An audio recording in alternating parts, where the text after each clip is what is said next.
Question number 5 सब junior paper में जो पूछा गया था वो आपकी स्क्रीन पे है. PQRS is a complex quadrilateral convex quadrilateral and point O is inside the quadrilateral. तो यहाँ पे सबसे पहला जो डाउट बच्चों का आता है, what is convex quadrilateral and what is concave quadrilateral, right?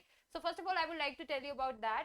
So ये जो है एक convex quadrilateral है और ये जो है ये आपका concave quadrilateral है. ठीक है.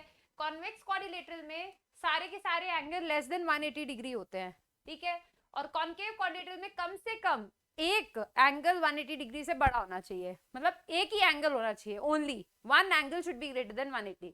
दो एंगल तो 180 से बड़े हो ही नहीं सकते, दो 180 से बड़े हो गए तो 360 से ज्यादा सम हो जाएगा, क्वाड्रिलेटरल ही नहीं बन पाएगा, राइट? तो एटलीस्ट कम से एटमोस्ट वन एंगल जो है आपका क्या है, 180 से बड़ा है एक एंगल, तो वो कॉन्केव क्वाड्रिलेटरल है और ये वाला कन्वेक्स क्वाड्रिलेटरल है.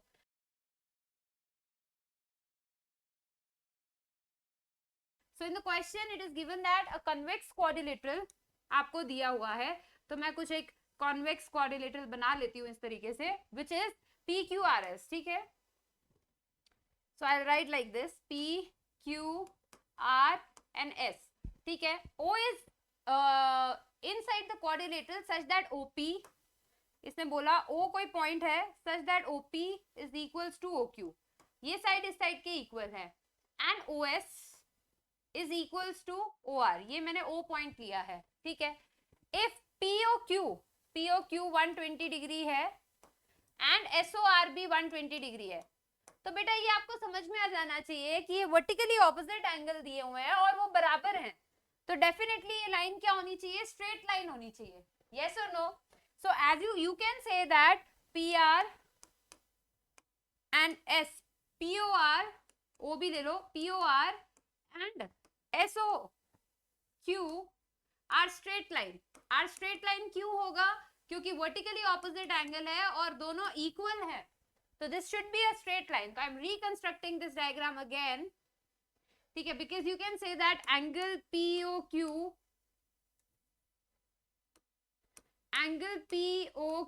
is equals to angle SOR equals to 120 degree and vertically opposite. So ये आपको लिखना था. ठीक है. इसलिए वो स्ट्रेट लाइन है. So I am constructing it as a straight line. 1 second.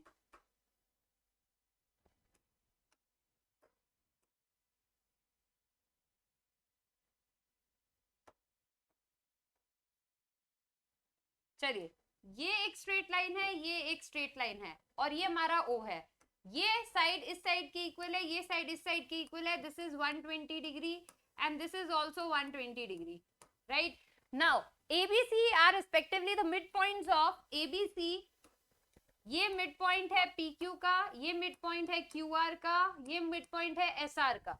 ये पूरे क्वेश्चन में दिया हुआ है कि ये तीनों पॉइंट्स मिड पॉइंट्स हैं. तो सबसे पहले तो मैं इसकी बात करती हूँ. If I join this part,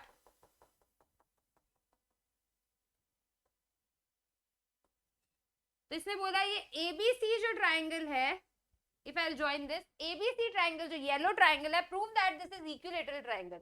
ये हमें प्रूव करना था. तो सबसे पहले तो व्हाट आई डू, मैं सिर्फ ये वाला ट्राइंगल ले रही हूँ POQ. ठीक है. As you know that this is the mid point, so PA is equals to in triangle POA and triangle QOA. इन दोनों ट्राइंगल की अगर मैं बात करूं तो this PA is equals to AQ, क्योंकि ये मिड पॉइंट दिया हुआ है. ठीक है. This OA is common. OA is equals to OA. This is common, right? And the third part is this side is equals to this side, given. PO is equals to OQ. This is given. So by this you can say that POA is congruent to triangle. POA is congruent to triangle. This POA is congruent to QOA. QOA से congruent है by SSS criteria. तीनों sides लिए ना हमने, by SSS criteria ये equal हैं. Now, if these are equal, so you can say that this angle will be 60 and this angle will also be 60. Yes or no? And क्योंकि ये side इस side के equal है और ये पूरा एंगल 120 है, तो ये भी 30 होगा और ये भी 30 होगा। आई थिंक इसमें भी कोई दिक्कत नहीं है, राइट? क्योंकि POQ, triangle POQ is isosceles, triangle POQ is isosceles, right? Therefore this is 30, this is 30. Now this angle is 60, this angle is 30, so this should be 90. Yes or no? अब हमें सिर्फ ये एंगल प्रूव करना है कि 60 degree है, ये angle 60 degree होगा, तो और बाय द सेम मेथड जो हमने नीचे लगाया सिमिलैरिटी से, ये भी 60 आ जाएगा, क्योंकि ये भी 30 है और ये भी 30 है, तो ये भी क्या आ जाएगा आपका 60 आ जाएगा, इक्विलेटरल ट्रायंगल हो जाएगा। We just need to prove that this angle is 60 degree. How we can do that? Using mid point theorem, using mid point theorem. Now what is mid point theorem? Mid point theorem ये बोलती है कि अगर ये mid point है और ये भी मिड पॉइंट है और ये एक ट्रायंगल है बड़ा वाला, तो ये लाइन जो है इस लाइन के पैरेलल होगी, राइट? मिड पॉइंट थ्योरम के अकॉर्डिंग एक ट्रायंगल में दो मिड पॉइंट्स को ज्वाइन करने वाली लाइन थर्ड साइड के पैरेलल होती है। सो ये मिड पॉइंट है, ये मिड पॉइंट है, ये लाइन जो है इस लाइन के पैरेलल है, and if these two lines, so by mid point theorem you can say that AB is parallel to PR. So therefore angle RPA is equals to angle BAQ, इसके equal होगा, which is equals to 30 degree.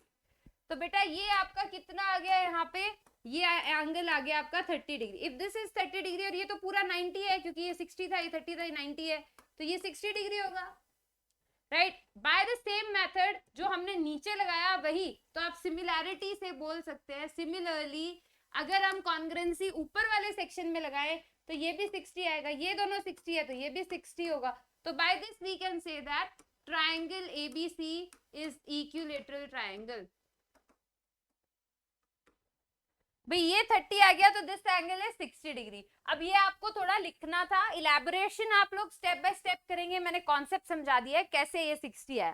तो आप ये लिख दीजिए कि अब ये तो जैसे मैंने लिख दिया दिस इज मिड पॉइंट, तो ये पैरेलल है तो 30 डिग्री है, तो you can say that this is 90 degree, so this is 60 degree. Similarly, this will be 60 degree if we'll apply the congruency method in the above two triangles, or you can write कि this triangle is congruent to this triangle, ठीक है, and then you find by the same method you can find this is also 60, जो नीचे है वही ऊपर है क्योंकि ये दोनों भी इक्वल दी हुई हैं, राइट? तो by this you can say this is an equilateral triangle.